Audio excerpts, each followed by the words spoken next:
दोस्तों, मेरा नाम स्वर्णा कुमारी है। मैं एमडीटी फर्स्ट ईयर की छात्रा हूँ। सबसे पहले तो कुछ भी कहने से पहले मैं एक बात कहना चाहूँगी कि मुझे पता है कि आप लोग अभी अपने घर पे होंगे और सुरक्षित रहोगे, क्योंकि अभी हम लोग जिस कोविड-19 नामक महामारी के दौर से गुजर रहे हैं, जिस बुरे वक्त से गुजर रहे हैं, ये बुरा वक्त एक दिन जरूर टलेगा, ये हम सबको पूरा विश्वास है।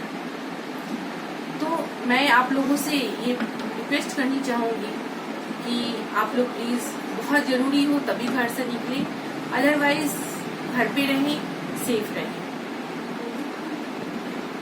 आज जो मैं जिस टॉपिक पे मैं बात करना चाह रही हूँ, वो टॉपिक है प्रधानाचार्य के कुछ विशेष गुण। इस टॉपिक को शुरू करने से पहले मैं ये बताना चाहूंगी कि प्रधानाचार्य होते कौन हैं। तो प्रधानाचार्य जो होते हैं वो किसी भी एजुकेशनल इंस्टीट्यूशन को चलाने के लिए हेड ऑफ द पर्सन होते हैं।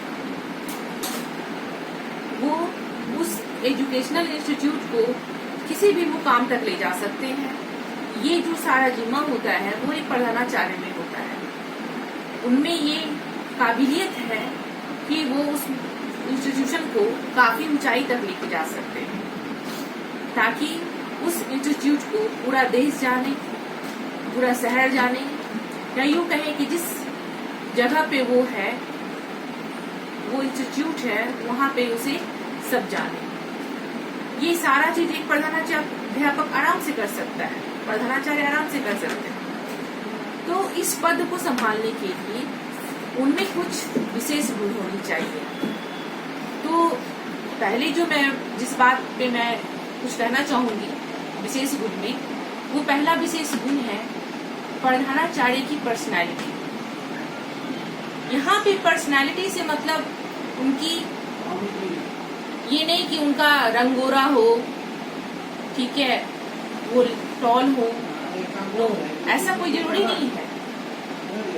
यहाँ पे पर्सनालिटी से मतलब है कि उनमें वो बोलने की कला हो जो सामने वाले को इम्प्रेस कर सके, उनका ड्रेसअप ऐसा हो, ड्रेस सेंस ऐसा हो जो दूसरे के लिए एक मिसाल बन सके, उनके कर्तव्य ऐसे हो, उनके काम ऐसे हो जो एक दूसरों के लिए मिसाल बने। क्योंकि प्रधानाचार्य को उस जगह पे जितने भी शिक्षक होते हैं, टीचिंग स्टाफ होते हैं, वो सारे उन्हें फॉलो करते हैं। इवन सिर्फ शिक्षक ही नहीं, बच्चे भी उनको फॉलो करते हैं। तो उनकी पर्सनालिटी में वो आकर्षण होना चाहिए, वो अट्रैक्शन होना चाहिए जो सबको अट्रैक्ट करे, सब लोग उनको एक रोल मॉडल माने। दूसरी बात, उनमें फेयर डिसीजन करने की क्षमता हो,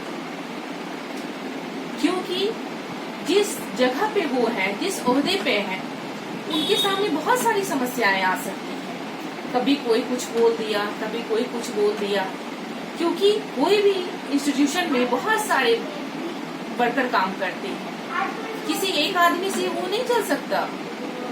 तो सबकी अपनी अपनी प्रॉब्लम हो सकती है। अब किसी ने किसी के बारे में आके बोल दिया और हमने एक डिसीजन ले लिया, या उस प्रधानाचार्य ने एक डिसीजन ले लिया, नहीं, ऐसा बिल्कुल नहीं होना चाहिए। उनमें ये क्षमता होनी चाहिए कि वो एक फेयर डिसीजन ले। ये नहीं कि एक के बारे में अच्छा डिसीजन ले लिया, दूसरे के बारे में नहीं ले लिया। इससे क्या होगा कि लोग आपस में ही एक दूसरे से दूर हो जाएंगे। वो कुछ भी उनको करने से पहले सोचेंगे, कहेंगे अरे ये तो कुछ भी सही डिसीजन नहीं लेते हैं। इससे क्या होगा कि उनमें मतलब दूरी बन जाएगी। तीसरी बात, उनमें एक नेतृत्व की भावना होनी चाहिए, एक लीडरशिप की भावना होनी चाहिए, क्योंकि एक अच्छा नेता जो होता है वो अपने पीछे जो चल रही टीम है उसको एक सही दिशा में लेके जा सकता है। उसी तरह प्रधानाचार्य जो होते हैं वो एक एज अ लीडर वो काम करते हैं स्कूल में। तो उनमें वो लीडरशिप वाली, नेतृत्व वाले गुण होनी चाहिए कि वो अपने पीछे चल रहे शिक्षकों को, या यूँ कहें मतलब टीचर, नॉन टीचिंग, बच्चे सबको अपने पीछे एक सही दिशा में लेके जा सके।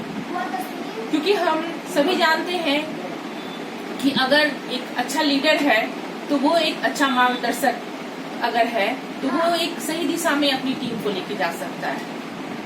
तो ये लीडरशिप वाली जो बात है वो एक प्रधानाचार्य में जरूर होनी चाहिए। उसके साथ ही प्रधानाचार्य में एक रिलेशनशिप बनाने की क्षमता होनी चाहिए अपने स्टाफ के बीच, अपने बच्चों के बीच, ताकि वो अपनी सारी समस्याएं उनके पास खुल कर आके बोल सके, उन्हें कोई झिझक ना हो, उन्हें कोई परेशानी ना हो कुछ भी बोलने में। अगर वो उस तरह का माहौल नहीं देंगे तो कोई भी अपनी समस्या लेकर के आने से पहले सोचेगा। इससे क्या होगा कि वो स्कूल जो है, वो इंस्टीट्यूशन जो है, वो अंदर ही अंदर खोखला होता जाएगा। बच्चे भी कहेंगे अरे उनके पास ले जाने में कोई बात मुझे डर लगता है। तो एक प्रधानाचार्य को चाहिए कि एक डिस्टेंस मेंटेन करते हुए वो अपने टीचिंग स्टाफ के साथ, नॉन टीचिंग स्टाफ के साथ, इवन बच्चों के साथ एक रिलेशनशिप बना के चले, ताकि जो भी बात हो वो खुलकर उनके सामने आए और वो सबके लिए एक रोल मॉडल बन सके। और जो दूसरी बात है वो है क्षमा कर देने वाली बात। एक प्रधानाचार्य में ये भी गुण होना चाहिए कि अगर किसी टीचर से या किसी नॉन टीचिंग स्टाफ से कोई भूल हो जाए तो उसे सिर्फ उसकी खामियां नहीं देखनी चाहिए, उसकी खूबियां भी देखनी चाहिए, ताकि वो एक सही निर्णय ले सके। क्योंकि कोई भी इंसान अपने आप में 100% परफेक्ट नहीं होता है। हर इंसान में कुछ न कुछ खूबियां होती है, कुछ न कुछ खामियां होती है। तो एक प्रधानाचार्य में ये गुण होना चाहिए कि अगर कुछ गलती हो जाए तो वो उसे क्षमा करके और उसके पॉजिटिव थिंग को देखते हुए उसको आगे बढ़ने के लिए प्रेरित करें। उसके बाद जो बात है कि एक प्रधानाचार्य हमेशा अपने स्कूल में लोगों के साथ, टीचर लोगों के साथ इंटरेक्ट रहे, उनके साथ हमेशा जुड़ा हुआ रहे, हमेशा उनके साथ जब जरूरत हो तो मीटिंग करे, ताकि कोई भी प्रॉब्लम हो, कोई भी बात हो तो वो खुल के सामने आ सके। इससे क्या है कि जो उस जगह पे जो लोग भी काम कर रहे हैं वो एक दूसरे से जुड़े रहेंगे और कुछ भी अगर छोटी सी भी समस्या रहेगी तो वो सबके सामने आएगी। तो ऐसे ही कुछ विशेष गुण हैं जो प्रधानाचार्य में होनी चाहिए, जो किसी भी इंस्टीट्यूशन को चलाने के लिए, एजुकेशनल इंस्टीट्यूशन को चलाने के लिए बहुत जरूरी है।